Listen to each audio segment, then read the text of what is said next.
محترم مخدوم جاوید ہاشمی صاحب، افراسیاب خٹک صاحب، مختار یوسفزئی صاحب، عابد ساکی صاحب، مرید جہانگیر صاحبہ اور سٹیج پہ تشریف فرما تمام اکابرین، خواتین و حضرات، میں سب سے پہلے جو اسٹوڈنٹس کلیکٹیو ہے، پروگریسو اسٹوڈنٹس کلیکٹیو، ان کو HRCP کو مبارکباد پیش کرتا ہوں کہ آپ نے آج human rights commission of Pakistan کے آڈیٹوریم میں یہ عثمان کاکڑ کی جو ریفرنس میموریل ہے اس کا انعقاد کیا۔ عثمان کاکڑ طالب علمی کے زمانے سے لیڈر تھا، پولیٹیکل ایکٹیوسٹ تھا، اور آج میں دیکھ رہا ہوں کہ طلباء اس کے لیے میموریل ریفرنس کا انعقاد کر رہے ہیں۔ عثمان کاکڑ ہیومن رائٹس کا چیمپئن تھا پارلیمان کے اندر اور پارلیمان کے باہر، اور آج یہ memorial reference human rights commission of Pakistan کے اس آڈیٹوریم میں ہو رہا ہے، اور سب سے بڑھ کر یہ کہ یہ فنکشن جو ہے یہ پنجاب کے کیپٹل لاہور میں ہو رہا ہے۔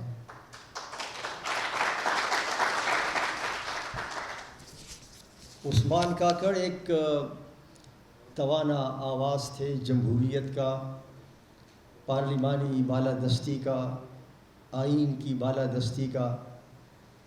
میرا ان کے ساتھ کئی جہتوں سے تعلق رہا ہے۔ وہ میرے ساتھ PDM کے پلیٹ فارم پہ تھے، میں ان کے ساتھ رہبر کمیٹی کے پلیٹ فارم پہ تھا، ہم سینٹ میں بھی اکٹھے رہے، human rights committee of the senate جو تھی اس میں بھی اکٹھے رہے، اور اس طرح کی تقریبات میں کئی بار ان کے ساتھ پوڈیم کو شیئر کیا، پشاور میں، لاہور میں، کوئٹہ میں، کراچی میں۔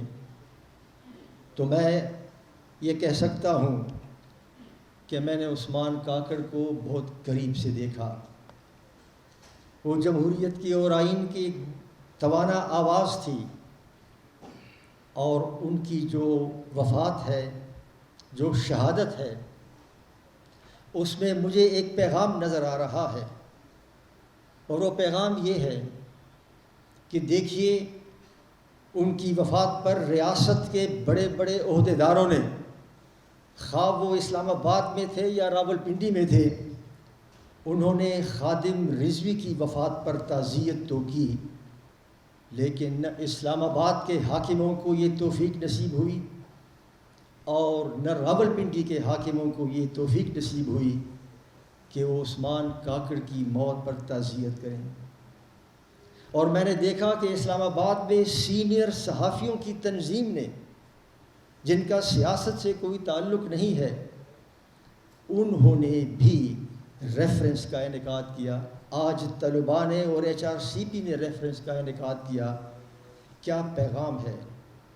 پیغام یہ ہے کہ ریاست کے اندر اور شہریوں کے اندر درمیان ایک ڈسکنیکٹ ہے۔ ریاست جو سوچتی ہے اور ریاست کے حاکم جو سوچتے ہیں وہ عوام اور انٹلیکچوئلز نہیں سوچتے۔ یہ دونوں کے درمیان ایک ڈسکنیکٹ ہے، اور اس ڈسکنیکٹ کی طرف عثمان کاکڑ پارلیمان کے اندر، پارلیمان کے باہر آواز اٹھاتے تھے، اور آج ان کی موت نے عملی طور پر اس ڈسکنیکٹ کو واضح کر کے سامنے رکھ دیا ہے۔ اور یہی ڈسکنیکٹ شہری اور ریاست کے درمیان جو ہے، یہی پاکستان کے لیے سب سے بڑا خطرہ ہے۔ پاکستان کو خطرہ پاکستان کی ریاستوں سرحدوں سے باہر سے نہیں ہے۔ We are not facing existential threat from across the border۔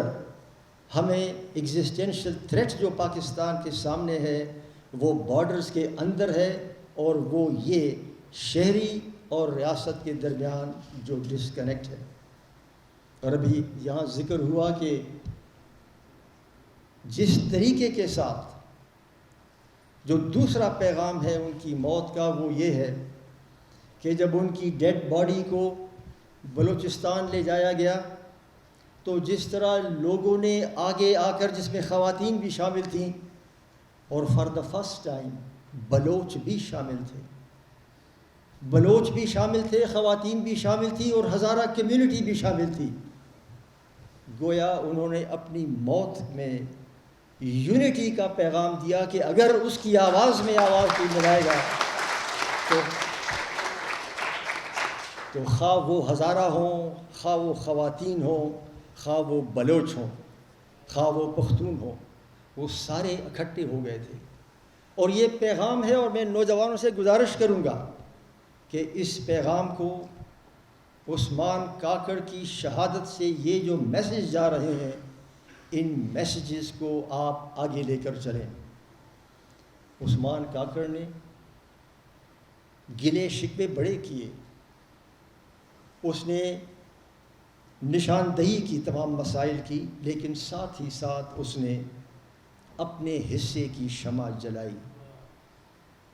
اور یہی وہ چیز ہے جو ہمارے نوجوانوں کو اور ہم میں سے ہر ایک کو، کہ بہت اندھیرا ہے، اس میں کوئی شک نہیں ہے، اور اندھیرا اوور نائٹ ختم نہیں ہوگا، لیکن اندھیرے کو ختم کرنے کے لیے ہم میں سے ہر ایک کو اپنے حصے کی شمع جلانی چاہیے۔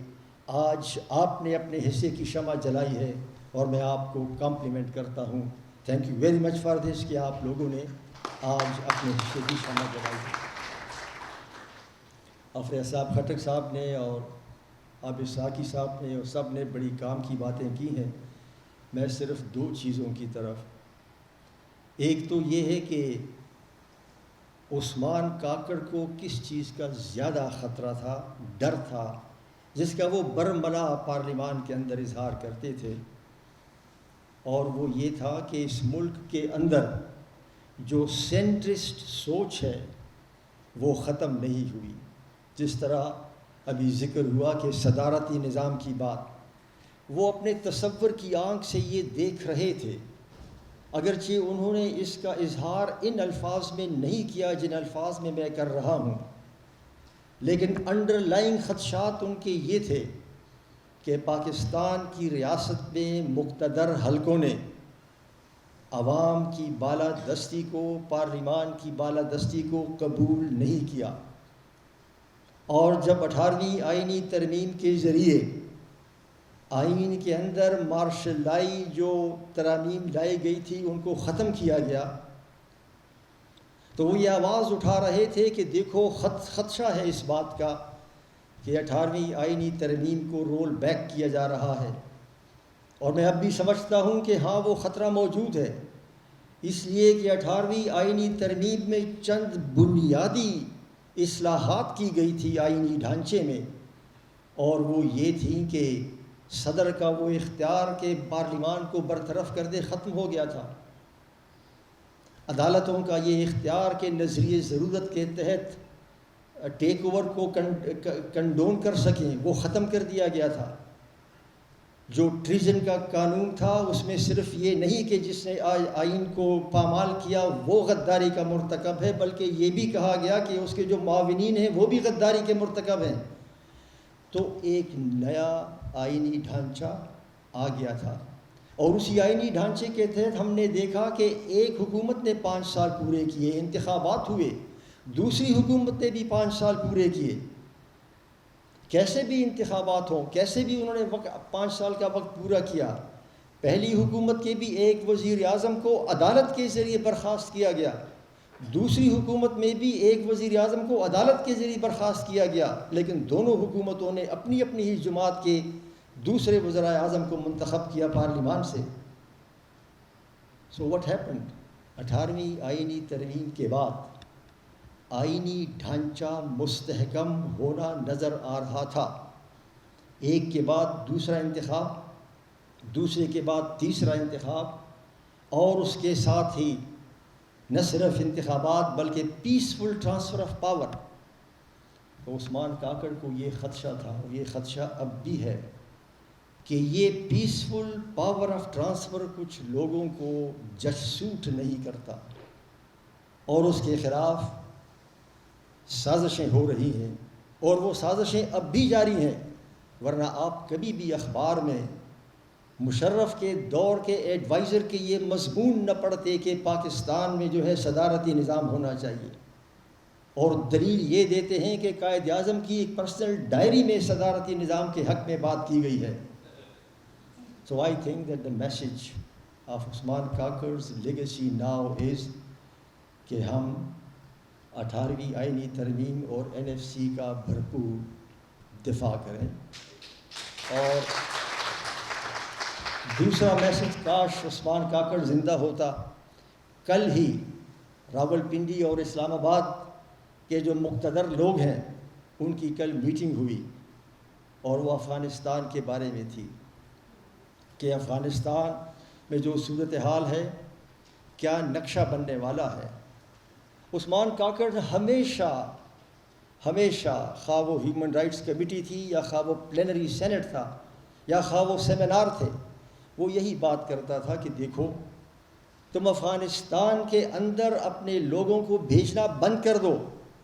اس نے لگی لپٹی بغیر برملا یہ کہا کرتا تھا کہ ہمارا المیہ یہ ہے. اور میں سمجھتا ہوں کہ آج پاکستان کو ایک دوسرا جو بڑا خطرہ ہے جس کی نشاندہی عثمان کاکڑ کیا کرتے تھے، وہ support infrastructure of the Taliban in Pakistan. یہ جو لوگ کہتے ہیں کہ طالبان کا کوئی انفراسٹرکچر نہیں ہے، میں مان جاتا اگر آپ کا حقانی جو ڈپٹی امیر ہے تحریک طالبان افغانستان کا، اگر وہ پاکستان کے اندر نہ ہوتا. میں یہ مان لیتا اگر اس کے رشتہ دار راول پنڈی میں نہ رہتے ہوتے، اگر اس کے رشتہ دار باراکو میں نہ رہتے ہوتے. میں مان لیتا اگر ملا منصور اختر ڈرون حملے میں بلوچستان میں نہ مارا گیا ہوتا. میں مان لیتا اگر تمام بڑے بڑے جو ملیٹنٹس تھے، خواہ وہ نیک محمد تھا، خواہ وہ بیت اللہ محسود تھا، خواہ وہ حکیم اللہ محسود تھا، اگر ان کو آپ نے مارا ہوتا، ان کو تو ڈرونز نے مارا. تو ہمیں تو یہ شک ہے اور تھا کہ سپورٹ انفراسٹرکچر طالبان کا پاکستان میں جو ہے وہ پاکستان کو دوسرا بڑا خطرہ ہے. اور یہ خطرہ بھی سرحدوں سے باہر نہیں ہے، یہ خطرہ سرحدوں کے اندر ہے جسے ہم نے خود کریٹ کیا ہے. تو یہ دو خطرات جن کی نشاندہی عثمان کاکڑ کیا کرتا تھا، اور میں ریٹریٹ کرتا ہوں آج کے اس میموریل ریفرنس کے حوالے سے. عابد ساقی صاحب نے بڑی پتے کی بات کہی، اور وہ ہمیشہ انٹلیکچول انداز میں ایک پیغام دیتے ہیں. میں ان کی قدر کرتا ہوں. ان کی یہ بات کہ ہمارا جو آئینی اور قانونی ڈھانچہ وہ ابھی تک تبدیل نہیں ہوا، اور اس کو تبدیل کرنے کی ضرورت ہے. لیکن یہ کیسے تبدیل ہوگا؟ یہ تبدیل اس وقت ہوگا جب آپ کے انتخابات آزادانہ، منصفانہ، غیر جانبدارانہ ہوں گے، اور عوام کی آواز سے، عوام کے ووٹ سے لوگ پارلیمان کے اندر آئیں گے. میں سمجھتا ہوں کہ 1970 کے بعد غالباً کسی جگہ پر یہ فیصلہ کر لیا گیا کہ انتخابات ایسے نہ ہوں کہ عوام کی رائے سے، عوام کے ووٹوں سے حکومت بنے، بلکہ انتخابات ایسے ہوں کہ مینیپولیٹ کیا جائے. Manipulated power transfer is a fundamental malaise, political malaise of Pakistan. تو یہ قانونی ڈھانچہ اس وقت درست ہوگا جب عوام اپنے ووٹوں سے حقیقی نمائندوں کو منتخب کر کے پارلیمان میں لائیں گے. اور عابد ساقی صاحب کی یہ بات بالکل درست ہے کہ پارلیمان کے سیاسی جماعتوں کا ایک بڑا کردار ہے، اور میں مانتا ہوں اس بات کو کہ ہاں تمام سیاسی جماعتیں اپنے اس کردار کو اس طریقے کے ساتھ سر انجام دینے میں ناکام رہی ہیں جو ان کی ذمہ داری ہے. They have to do that. اور اب ایک نیا منظر سامنے آ رہا ہے.